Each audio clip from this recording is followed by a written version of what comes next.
দেখরাইনি আজকের অবস্থা, আর ফেনেও কাম দিত নাই, আর ছাওয়া যান না কোনো বাইদি। যে অবস্থা আজকে রে বাবা, আজকে আর ঘর থেকে বাইর হওয়া নাই। আজ ঘরেও থাকা লাগবো, নাইলে উপায় নাই। দেখতে দেখতে আকাশে পুরা বৃষ্টির ভাব। কি দৃশ্য দেখুন, অল্প কিছু সময়ের মধ্যে এই ভাব ধরে নিল আকাশে। ঠাকুরের লীলা বড় বুঝা মুশকিল। দেখতে চলে এলো বৃষ্টি, দেখুন সব প্রভুর লীলা। কি রৌদ্র ছিল কিছুক্ষণ আগে, তারপরে ভাব ধরে নিল, এখন চলে এলো বৃষ্টি। হরে কৃষ্ণ। নিমিষে কি সুন্দর বাতাস।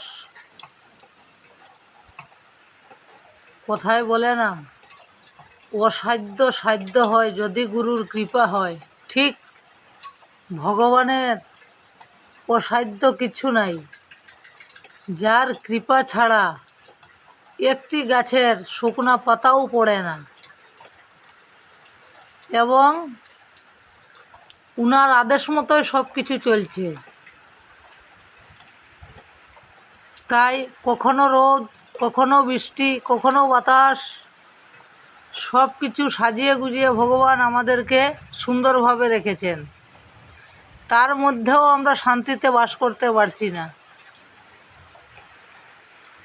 সব ঠাকুরের দান। ঠাকুর যদি আপনাকে শান্তিতে রাখেন তাহলেই থাকতে পারবেন। সেটাই আমাদের জীবনের বাস্তবতা।